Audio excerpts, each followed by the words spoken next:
Hey gang, thank you for joining me for about an hour-long chat with my dear friend Philip Sayce. If you don't know Philip, he is an incredible blues rock, heavy blues rock guitar player and singer. He has an incredible history of working with some amazing artists as well. He has some new pickups coming out, some signature pickups that I want to tell you about. That's towards the end of the video, so that's super cool. Just couple things before we get going. One is I had a little bit of technical problems, so I'm a little choppy. So sorry about that. I did my best to sync everything up, so a couple times it does like a max headroom thing, but I think it's watchable and still cool. The other thing is I tend to ramble, as you probably are thinking right now. And so some of my questions aren't really questions. They're just like, hey man, remember that time you were in the Beatles? That was cool. So, I did my best. It's hard interviewing a friend, but I just wanted to bring Phil into the channel. I've been wanting to do that for a long time. And he's a great person and a great musician, and I love working with him. So I wanted to share that with you guys. So hope you enjoy this. Please write comments, and if you have questions for Phil, maybe we could do a Q&A with Phil or something like that. All right, guys, here we go. Hey, Philip, thank you for joining us. And we've been trying to do this a long time. I'm super psyched to be chatting with you about gear and albums and you, which is always one of my favorite topics. It's super cool. Thank you, my friend. It's always a thrill, and it just makes my heart sing to, in this case, see your face via this this phone and everything. But always a treat and a pleasure to spend any time with you. And I hope we can chat a little bit about you as well, and all good things happening in your world. So thanks, Michael. We'll sneak some of that in. Yeah. So you grew up in Toronto? Yeah, so in Toronto proper. Yeah. So I got to work with you in Canada for a couple days, which was so fun. That was like one of my best music experiences, just being away at a studio, and that was so great. And I got to see some of your old clubs where you would play. We'd walk by and be like, oh, I'd gig there. So how old were you when you started? What was the lightning bolt? When did you start playing? For me, the lightning bolt, so to speak, is just my parents' record collection at home, and just growing up hearing that amazing music. And then they took me to see Eric Clapton when I was a kid, my brother and I, and that was it. And then from there, Stevie Ray Vaughan's music hit me really, really hard. And as well, Jeff Healey hit me really, really hard. And him having been from Toronto, I was able to kind of hear a lot of his music. And yeah, it was great. My parents really set up a beautiful way, and they were supportive of, enrolling my brother and I in music classes. So thanks to my parents, they were cool. How old were you when it kind of really took hold and you're like, oh, I love doing this? Yeah, I mean, I started kind of late. So I started playing guitar around 15. So it started right then.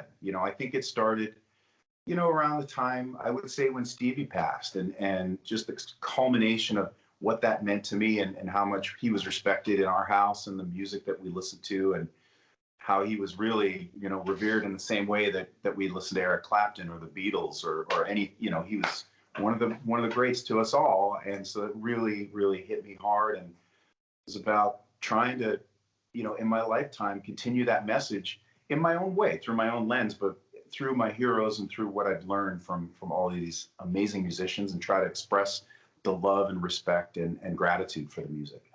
I think you're a super underrated singer. Did you start singing at the same time you started playing guitar? Or did that come much later, where you're like, oh, I sing these tunes? Thanks, buddy. I appreciate that. That's very kind, because you've heard all kinds you've heard the stuff that's been released, and you've heard the stuff that we didn't release. So thanks for your kindness.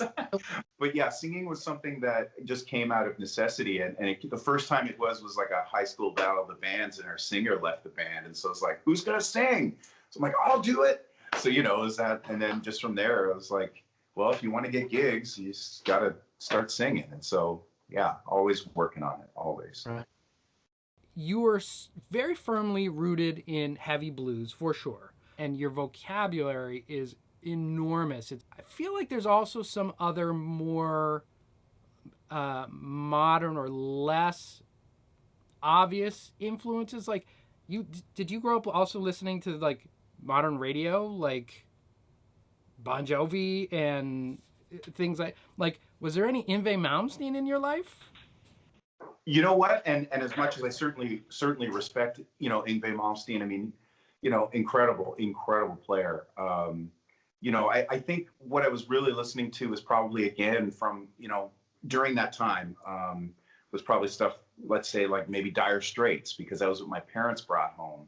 And so I really got into Dire Straits, or The Cult. Like, I loved the record Electric. The Cult Electric, when I was a little kid, was one that I used to bounce around the house with a tennis racket and pretend I was playing guitar because it was cool.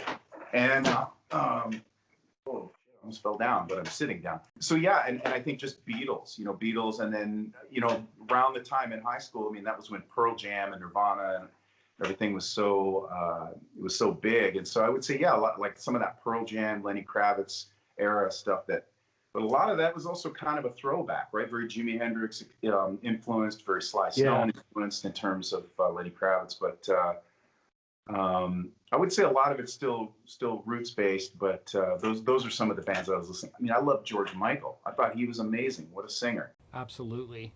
One of the lightning bolts for me was Jeff Healey, See the Light, and Roadhouse. Yeah. Really, Roadhouse blew my mind, and it was like I'd have Crossroads in one VHS and Roadhouse in the other VHS, and just go back and forth to, like, you get this mix of amazing blues and then a modern thing happening too. And those are the things that are really like precious to me, like that modern electric guitar and then heavy blues. And both of those movies had that.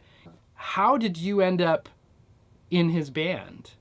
And you knew of him before that, I'm assuming, because of the Canadian connection, and I mean, he was big anyway. Yeah, and thanks for asking. I'm so glad that we share that love for Jeff, because he truly is. There's that top shelf of the heavyweight champions, the Hall of Fame, and Jeff is on that very short list. And yeah, Jeff was around the time when he was coming out. There'd be a lot of.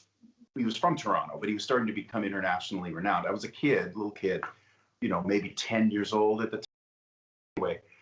When he started really blowing up, you'd hear it on the radio. And I remember the first time I heard the song See the Light, I didn't know what was happening. All I knew, like, I was sitting in the car. I think my parents had gone into a supermarket, and here I am, and See the Light comes on. I was not prepared. And I remember it vividly. It was nighttime, sitting in the car, winter, waiting for my parents. And the end solo of See the Light just comes on. I just beat the shit out of the radio. I just started punching the radio. Like, I couldn't contain myself. It was so powerful. Like, I was freaked out. I have goosebumps talking about it. Just as you were sharing, like this feeling that Jeff had. And so, yeah. And so that stuck with me. And a few years later, when I started getting into clubs, and I started playing clubs when I was about 16, and couple of years after that, a friend of mine named Corey Milek, we had connected, and just a beautiful guy and guitar wizard and great guy. And he had actually been looking after Jeff, in some ways managing Jeff for a short period of time as he was coming up. He was instrumental in helping Jeff to connect with Albert Collins and Stevie Ray Vaughan when they jammed. And, he sort of took Jeff around and helped him. And so Corey introduced us, and Jeff from there took me under his golden wing. How long did you play with him? It was about 4 years. I did take a short time off to do some writing with Marty Fredrickson in California the first time I came down here, and then but yeah, it was 4 years that I worked with Jeff.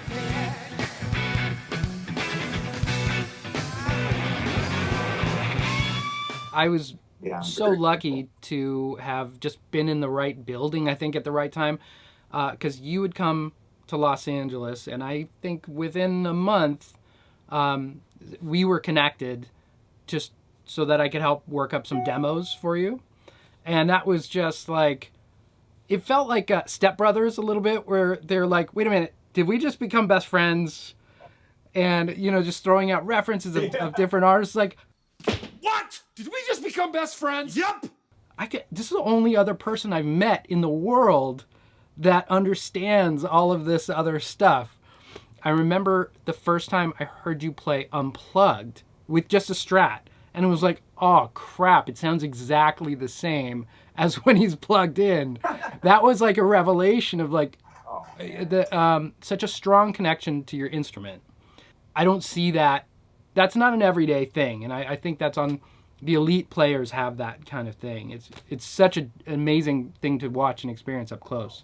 My goodness, thank you. Well, I'm trying, you know, and I think we were talking, we're talking about Jeff. I mean, it was like, yeah, I mean, that was that exact thing. Like every time I would go, we've talked about this, you know, as just over the years, but it's like every time I would get to the hotel room, you know, that day, and I'd be like, okay, well, I got to figure out a little something. I'm going to throw a little like curveball out and see what Jeff does, you know? So I'd take a solo and I'd play something that took me some time to figure out, right? Like a theme to a TV show or something weird. And by the time I was on the second or third note of the phrase, Jeff was already playing the harmony to it and saying like, what? That's all you're bringing a knife to a gun show? Like, what, you know what I mean? Like, what are you doing, man? Like, so yeah. So I think just having had the opportunity to play with Jeff, it's like, man, you need to like, it's it, practice forever, you know, because it's a work in progress, man.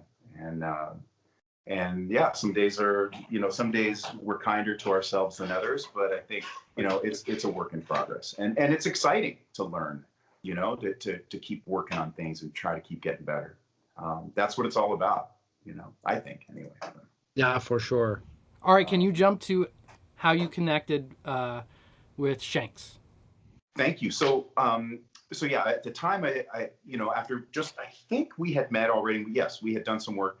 I had the opportunity to work with Uncle Cracker for about 18 months or so, and it was like, it was right. you know, played on his big hit, the Drift Away. Drift Away. Drift Away. Yeah, that Mike Bradford produced, and you know, yeah, that was a big record for him. So it was an exciting time to work with Uncle Cracker because I learned a lot. Right? It was like all the different things that happen when you have a record label that's really engaged and that's really like fanning the flames. You know what it looks like when a business partner or a label or is actually cares about the project. Mm-hmm. And so it gave me an awesome opportunity to learn about like what it looks like when it's right and what it looks like when it's not. So there's a lot of education, a lot I learned. And again, you know, Matt Schaefer, Uncle Cracker, he was very kind to me. And so anyway, long story short, going out on the road a lot, we were using fly-in gear. And usually or often what would happen is by the time the gig was done, the rig that we had rented was blown up. So it was starting to get kind of like, oh man, right? So one morning I went to Westwood Music here in Los Angeles and I was playing because the Mojave amps were there. Uh-huh. So I thought, okay, I'm going to just try them out because I hear good things. So I went in to try it out and I was playing, and it was first thing in the morning, kind of like Back to the Future, big wall of amps and stuff. And then John Shanks walked in and just kind of like came over and said, "Who are you?" And I was like, "Oh, I'm Philip. Who are you?" And he said, "I'm John. I like your guitar," or whatever. And we just started talking. And so he said, "Come to my studio later." Okay. And I had no idea who or what was going on. And so one thing led to another, and he gave Melissa a call and said, I found a guy who I think would work really well in your band because you're looking for someone. So thanks to John, you know, he really introduced us, and I'm thankful for that. And to put it in perspective, Melissa was one of the biggest rock acts, like crossover commercial rock acts around that time. That was big. And you know what? Yeah, it was a real honor and a privilege, and it reminded me in a different way, but of apprenticing with Jeff, right? Because apprenticing with Jeff Healey is really how I looked at it, and I approached it the same way with Melissa. That it was her house. I'm thankful to be on her stage. I'm thankful that she threw me a lot of bones. She's like, yeah, go and play a 10-minute solo, just go, and you know. And she was always supportive and always cool, and also like the energy that she was putting out was something, kindness and love and connection, acceptance, equality, all of this was like, Yeah, that's what it's about. So yeah, very thankful.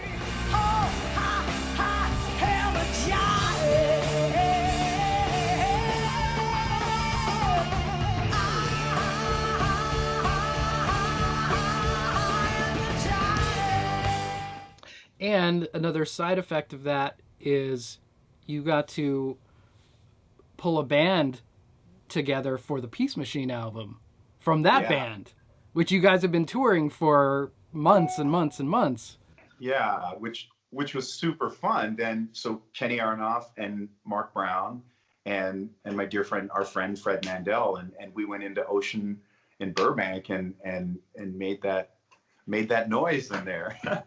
Yeah, I mean, how crazy was that? I think, did we have 6 days or 7 days?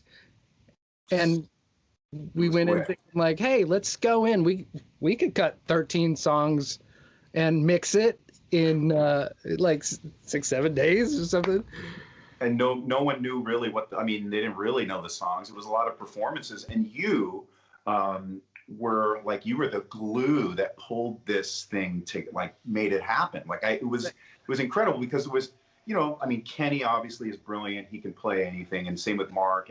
But we kind of went in and it was very loose. And I think also, just to compliment you, like, your willingness to be like, yeah, let's try whatever and everything. And it was like you had like some ESP going. You kind of knew where I wanted to go, and you know, it was so much joy, and it's, when I think about that as well, such a special and fun and kind of free experience. Like, there wasn't too much of anybody really telling us how to do what we were doing. It was just like, have fun with it and make music and good vibe, and probably ate a little too much pizza or something, but I don't know. But it was really a special time. And one of the things that, and again, it's not about money or anything like that, but I remember listening to, the end of the day, we would hop into the PT Cruiser and we would listen to the, like, well, okay, here's kind of a rough from the day. Let's see what we think. And I remember it was like late,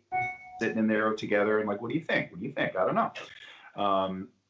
And just to see like the growth that you have experienced in your life and your trajectory and career. I don't know. I just think back to the PT Cruiser, and I'm just so proud of you, man.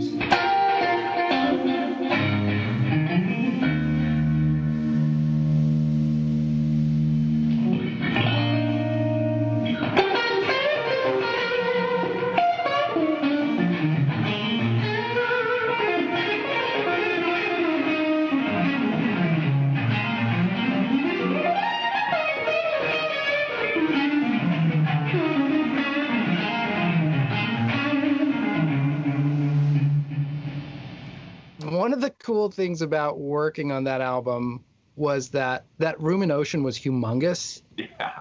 It was huge. So Kenny has his drum set up there. You had, I think, 3 amps going at all times. Yeah. I believe you had a Germino. Yep. And you had Super Reverb. Yes. And you had it was like a Dumble-ish family thing. Fuse. Yes, that's it. That's it, buddy. Going at all times. That was so luxurious to have faders of like 12 microphones in a humongous room with the 3 insanely loud amps just going full blast, tube screamers on 10. Yeah. And just like bring it up. It sounds amazing. This is huge. It's big. Well, but I mean, you made the magic happen amidst all of that, like, ambience in the room, and like how to make this work. And Kenny Aronoff, as we both know, is like one of the most muscular drummers. Like, I've never heard a snare drum get hit like that before. I mean, it is like, wow. I mean, he's not fucking around. So it's like, there was a lot of volume. And I remember Mark Brown, he tracked from the control room because he's like, man, it's loud in here. I remember. And, like and he played his ass off because he's incredible. But absolutely. Yeah. But you made it happen, Michael. I mean, you pulled it all together. So no, I got to just watch the best show for 6 days straight. I mean, that was really amazing because we would. This is on a producer side, a tricky thing of. There wasn't a lot of pre-production, like you said, but you guys were a band. You were Melissa's band for a long time, so you guys Yeah. like had some glue going. You obviously knew your material, but I think even like Kenny was writing charts, like On the spot. yeah, he's like, "No, okay, let's go do it. And then, we had a tight deadline. So I'm thinking clock, and the second take would go by, and legitimately every take was mind blowing, and I'd be like, all right, guys, I think that's pretty awesome, and like, no, we could do better. Okay, all right. Well, It was incredible when you're playing in that sort of format. What are you looking for? What are you listening for? Is it a feeling? Are you just taking everything in? Like, how do you know when you're like, I think there's another one? and thank you for asking. I think, in that situation, I mean, I say this with all due respect to everyone. I think it's like trying to keep up when Kenny Aronoff's playing, right? It's like, you don't need to, like, he's laying those rails down, like the train tracks, so strong that you don't have to even think about it. You just need to be there, right? Like it's sort of like trying to feel like when a backbone like that is so strong, I think he lifts everybody else is playing, right? Or Mark Brown is playing is so strong that groove is just, it's undeniable. And so if you have the opportunity, as I, I'm thankful to have the opportunity to play within that groove, and also, on top of that, to solo and sing and all that stuff, it really does, when you play with players who are stronger, they make you stronger. And so, it was really, I think just trying to remain in, because I was pinching myself even on those, or like when I first started with Melissa, I'm like, that's Kenny Aronoff playing drums right there. Like, holy shit, I better not fuck this up. Like, like really, like, I'm serious. So I think to have had them, and yourself too, knowing that every time we came in to listen, that it sounded exactly how I was hoping it would sound. Like, it sounded exciting and like raw, and like, and you were able to as well. I think that's part of it, to help lift all of it. So it really enabled me to, it gave me freedom to really stretch and to really go for it. So for that, I'm thankful. So I don't know if I answered the question, but I think it's really like a team effort, I think the environment was so creative and open. I think everyone was feeding off of everyone for that. So on that, I recall you brought 3 guitars. You had, I want to say, a blue Strat. Mm-hmm. You have like an SG, a single Yep. P90 SG, and then you had your mother Strat, Yeah. which is like a cream, currently like a 0 finish, all natural, Yeah. fully nude. And even there, if sort of like that beautiful guitar always feels like it was held together like by a thread. It was just hanging on for dear life. And you look down the neck, and the low E string is over here. Here's the neck, and it's just over here. Yeah. The action is this high. In some places, other places it's not. Humongous frets. And for me, when I play, like, it's hard to keep it in tune. It's like driving a Formula One car, I imagine, where you're just like, I'm swerving and I'm all over the place. How did that guitar get from 1963 to like where it became Mother? Yeah, and thanks for asking, Mike. Yeah, I mean, I think it's a combination of, I mean, I got the guitar after working with Jeff Healy for a couple of years. We've been on the road, and so I saved up. A good friend of mine in Toronto, Bob, helped me find it. It was out on Vancouver Island. It was sent to me in Toronto, and I loved it. So I've played it ever since. Yeah, I think it's like a combination of really not being a very good guitar technician. Like I'm definitely like a bit of a Neanderthal when it comes to, like, if you took the pick guard off and looked under there, you'd be like, dude, you need some help. Like, we need to call someone. Like, there's chicken bones under there and like globs of solder I mean, it's crazy. So I don't know if that's like it's not necessarily intentional that it's always like sloppy like that, but sometimes too, when it's not exactly, perfectly set up, it allows you to never play in tune, and it's and it makes really cool sounds when you thwack it though. So that's cool. But I think seriously, like, a lot of times the saddles on the Strat have been rusted shut for like 15 years. So I just kind of went with like wherever it was. It's like, I can't move these and I don't want to change them, so we'll just leave it. Yeah. Did you? I know you prefer big frets. Like, are they bass frets even? Are they next level beyond the like jumbos? So I don't know if they're technically bass frets or not. I mean, I really learned about that from hearing about Stevie Ray Vaughan having changed them, because I didn't know there was an option early on that you could change frets. And here I was trying to use the same string Stevie used and all that. And I'm like, my hands are on fire, and then someone's like, dude, change your frets. And then, so yeah, I usually use like 6100s or 6000s or, kind of wide and tall, because I don't want to feel too much drag, like on the fretboard, because the majority of my playing is string bending. So I want to try to keep it as like you're on fresh ice, Yes, and the other thing, and I don't know if you want this out, but you're an avid like stringy lubey. You're all lube. Yeah. I was gonna see if I had some here. I don't have any, but that's what it's called, fingeries. Fingeries. Can I have it?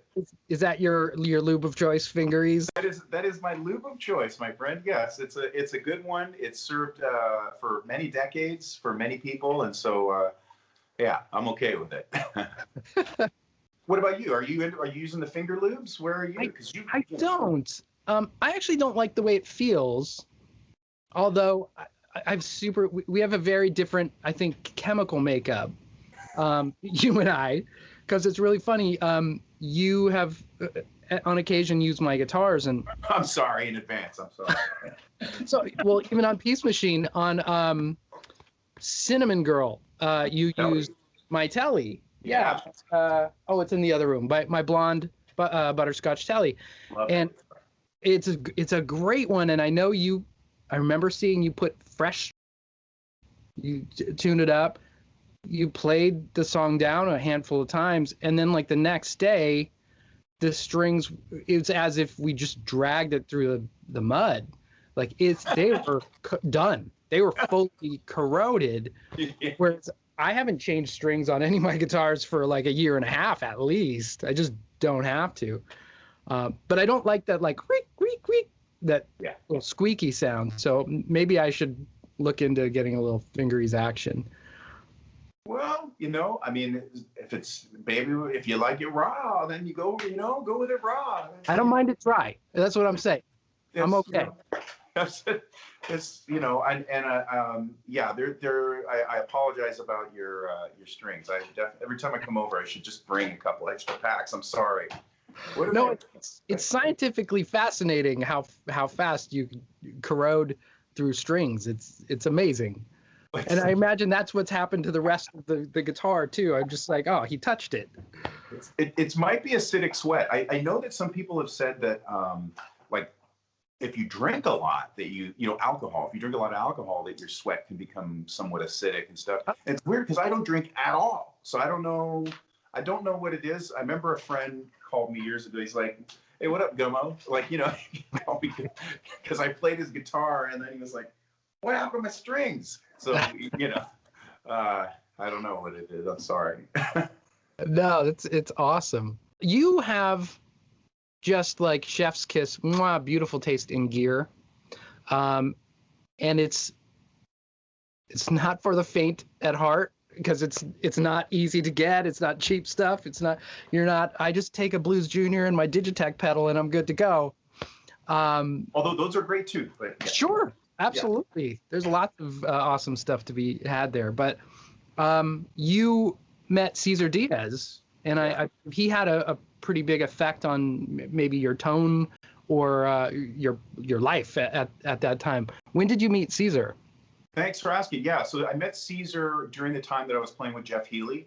And, you know, one of the things I learned really quickly is that certain amps are going to cut it on a big stage and certain amps are not going to cut it. And so I remember when I first started, like with Jeff, I had to go through a period of learning. There's a difference between like a club setting and a concert setting, and sort of how to adjust the tone to actually keep up in that setting. Because, you know, Jeff was a thoroughbred. He had Marshalls or he had big amps, and as soon as he played, it sounded amazing. And so, you know, I was really trying to get something and searching for it. So I went through all kinds of amps.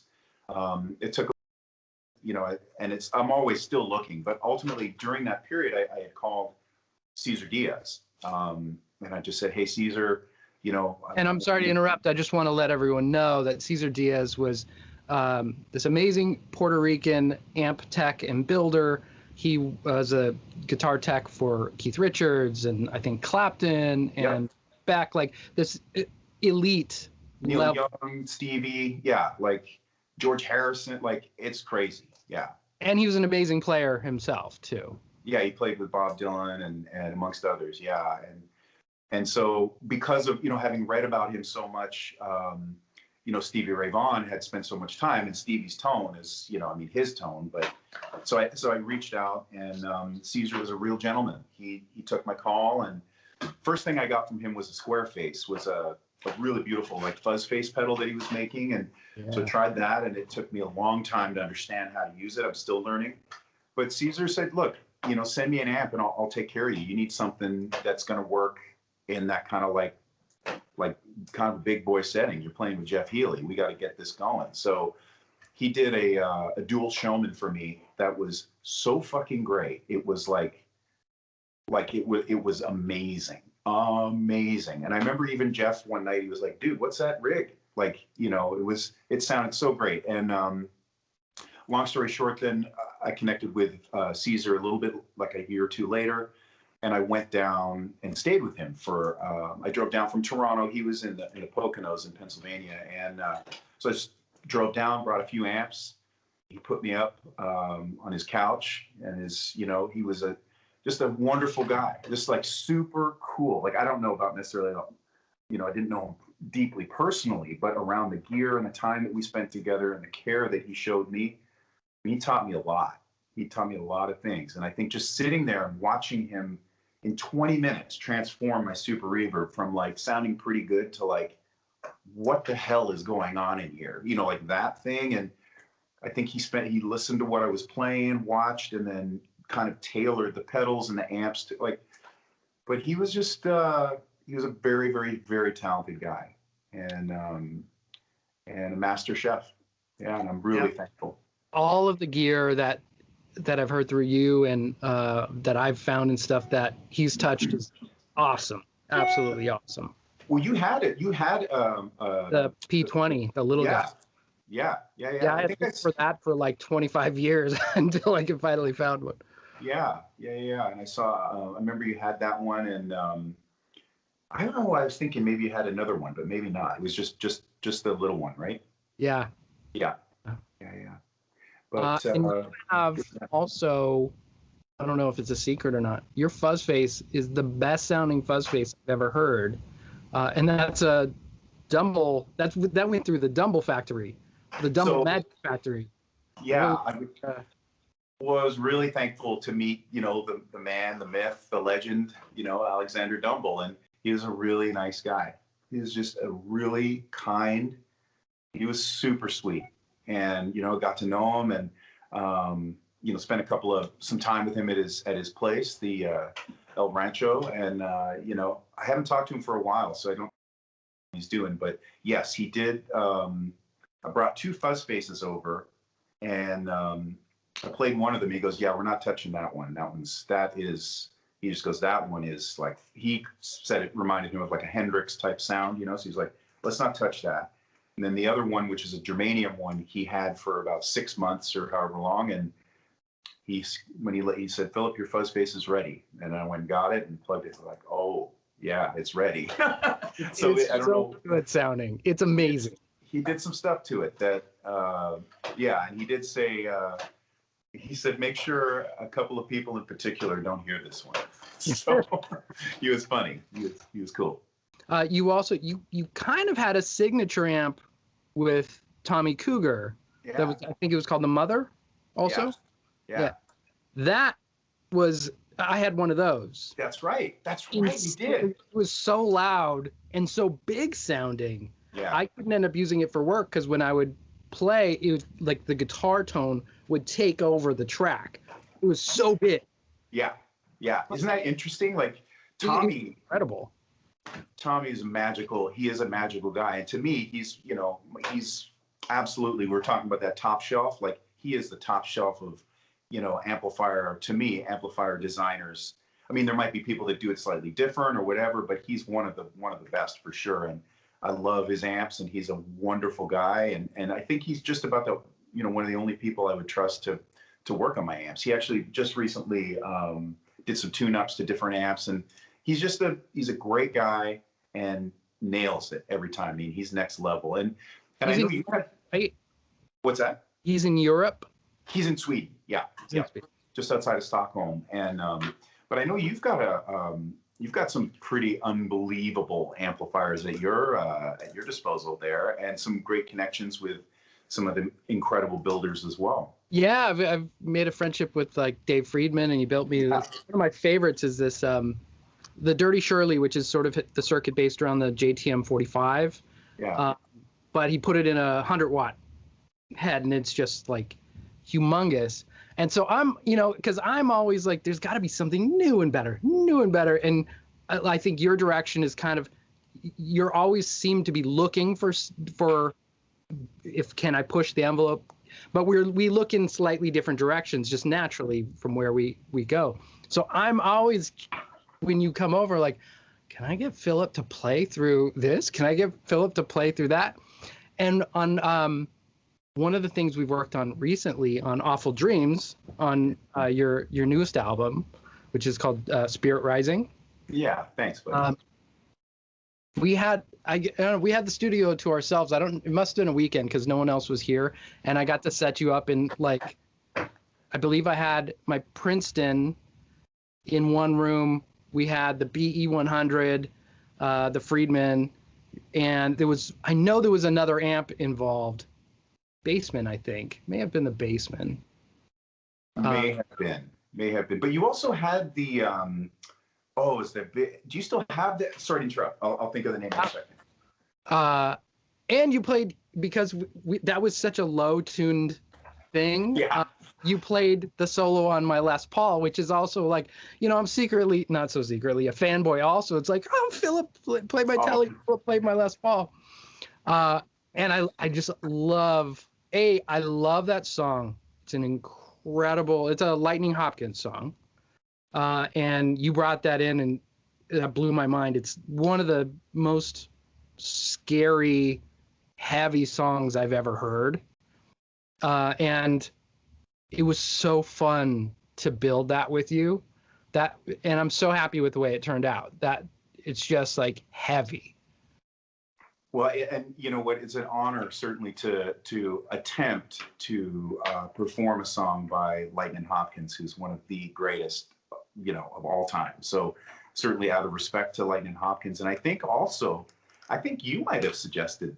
I think you might have been like, man, I think let's check this out. And if I'm not mistaken, and it was really, what I want to say is that atmosphere of that song is really a testament to the recording that we made is really a testament to your brilliance and your vision. And I think, the way that we put that together, I really felt safe, like trusting you in that space. Like, okay, man, because, I'd be like, well, how am I going to make this work? And maybe I'd play something that had too many notes or not enough notes or whatever it was, but you were always there and you had my back through, and you'd be like, I think that was cool, man. And and then the way that you just sort of you built the track with this, it's so picturesque to me. When I hear it, it's like instantly you're transported to a moment. You're on you're somewhere. There's something quite powerful, and I think also the timing of this year and that song, and so yeah, definitely a team effort, and I think your vision and your talent is on display there. Thanks. It's kind of funny because the two songs that we worked on together for Spirit Rising could not be more polar opposite. You have Awful Dreams, which is just heavy, and then you have probably the lightest, happiest song that you've probably ever put on a record, which is Give Me Time, which is an old Magic Sam song. Magic Sam, yeah. And that was another one of those, like, that's so not Philip Sayce, but like, want to try it for fun? And that was absolutely fun. It was so much fun. And again, that song, just the like feel good vibe of it, honoring Magic Sam and the greatness of Magic Sam. And hopefully, if somebody hadn't been aware of Magic Sam, maybe they'll be like, hey, cool, I heard about Magic Sam and I checked him out and he blew my mind.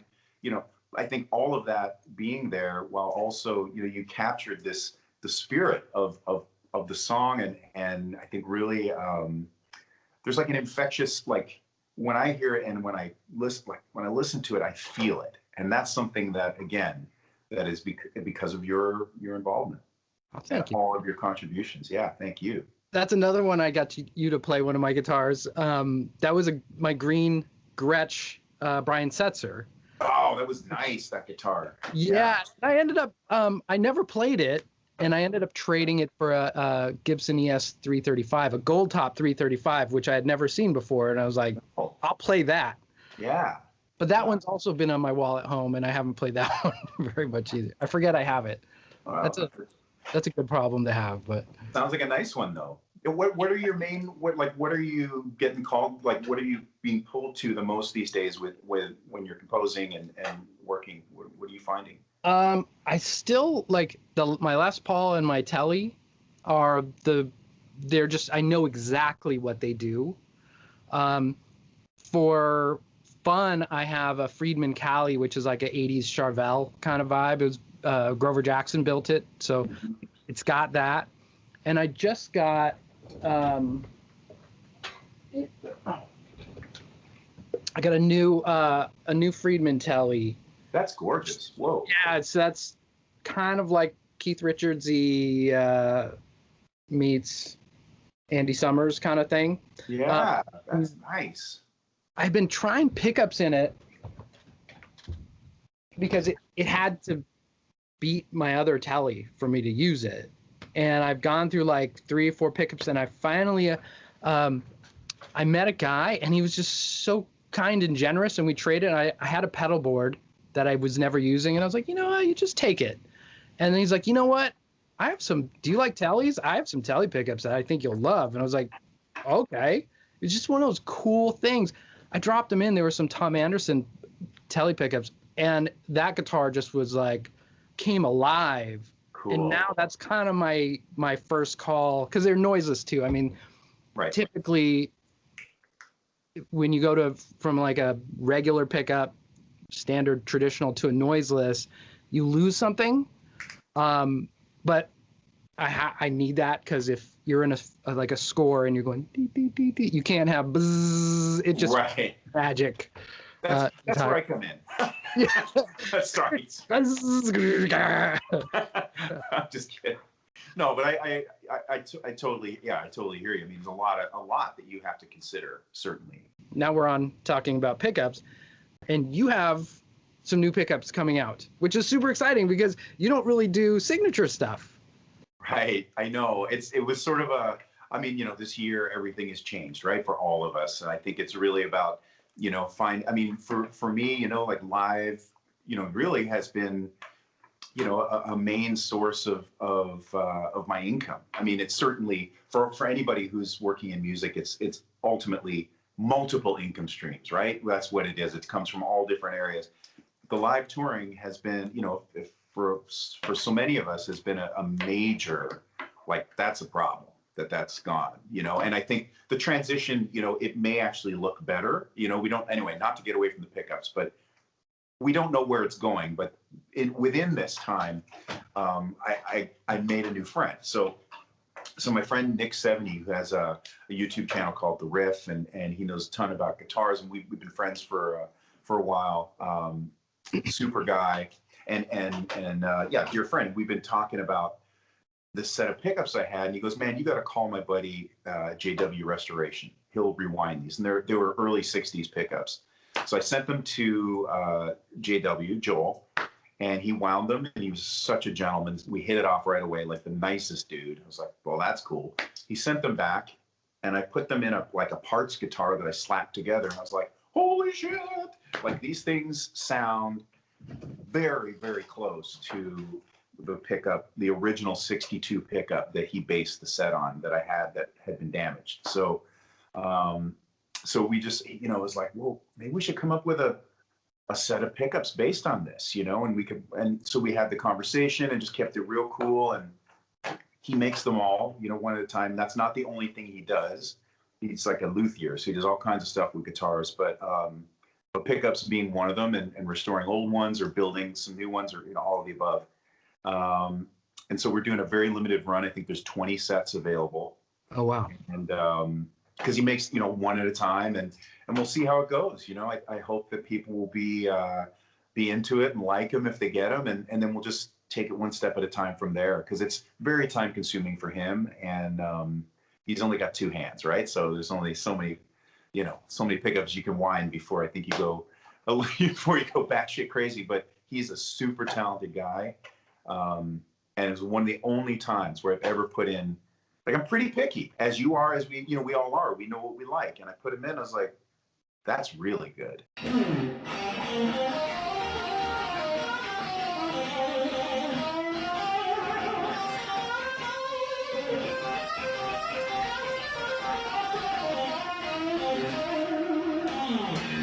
What did you hear? I've gone through a gazillion pickups and different things, and sometimes I go like, cool, it's a 60s pickup. I'm going to put it in. This is going to be great. And it's ice picks, or this one's too dark, or, sometimes it's just how it matches with the guitar, like I was saying. But like, for you, what do you hear those pickups kind of sound like, if you could describe your impression of them? Absolutely. And so what I'm hearing is a lot of air in them. So when I say air, I feel like there's like they're open sounding. There's they're not muffled in any way. They're also not, there's not a shrillness or an edge. There's sort of a patina to them, if you will. And again, they're new. So it's like, when we get into this game of like, does it sound exactly like a 63 Strat pickup? I don't know if that's exactly what it's supposed to be. It is what it is. It's its own thing that is very much built to resemble the 62, like what it was based on, a 62 pickup. But there's a power about it. There's like a width of sound that Joel has figured out. I mean, he has some different ways of getting into why things sound a certain way they do, and like a method to his madness. So again, I would say that there's sort of an openness, a chiminess. They're not overly heavy, like some pickups you put them in and they're just big sounding, but they just sound like a square. It just sounds like blah. And so, yeah, there's some finesse to them. They just kind of have the balance. I don't know exactly how to frame it any more than that, but they're chimey and open sounding, and they have a balance. And I guess that would be, and they got some huevos, man. They got some muscle. They're not underwound. They're not necessarily overwound, but the pickup that they're based on came from the factory in '62, wound at 6.5, for anybody who knows what that means, 6.5K. So that's pretty hot for a Strat pickup, but it sounded insane. So I don't know. I don't know how these things work. Okay, we're going to wrap it up, and I'm just going to ask you a couple. We'll go for the Quickie questions. If you have to choose between a Tube Screamer, a Klon, or a Fuzz Face, which do you grab? You have to run out the door, and you have one gripper grabber's worth of real estate. Okay, I would probably grab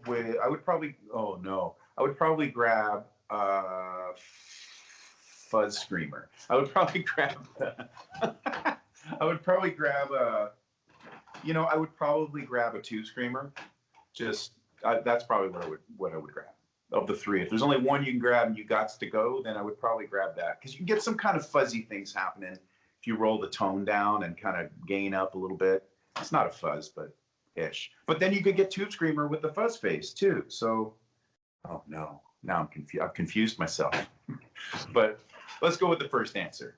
Okay, we'll go with that. Echoplex or Leslie?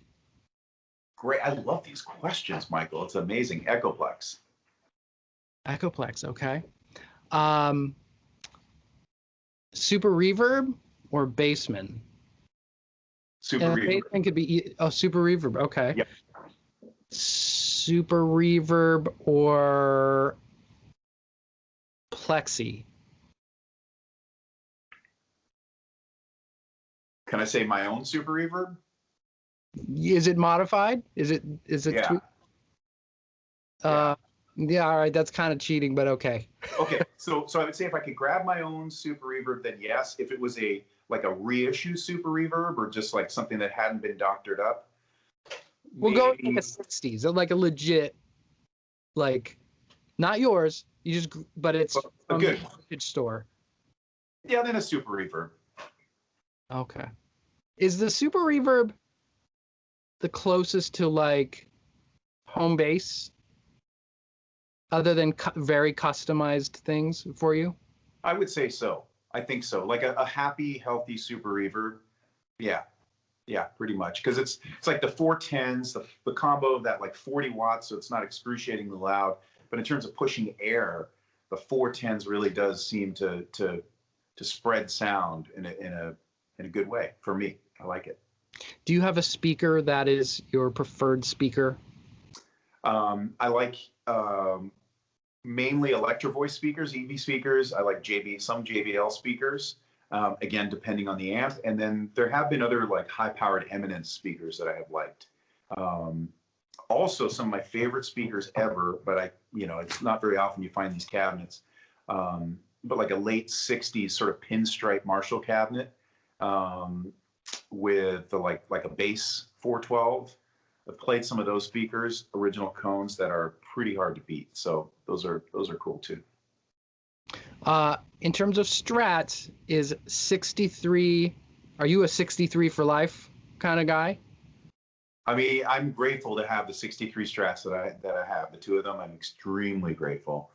They will, God willing, they will be with me for the rest of my life. And I'm also, if there was a beautiful guitar that was a 64, I wouldn't say no. Love it. Yeah. Philip, thank you so much for giving us an awesome hour. And to anyone watching, please check out Spirit Rising. It is an awesome album and an awesome ride. Check out Philip's new pickups. Where can you get the pickups, like if you want to order them? So they're going to be available through my merch store, like on my Etsy store, which is through my website. If you go to the like merch page, it'll take you to the Etsy store. Okay, I'll put a link down in the thing. Thank you. That's awesome. Thank you. All right, gang, thank you guys for watching, and we will see you later.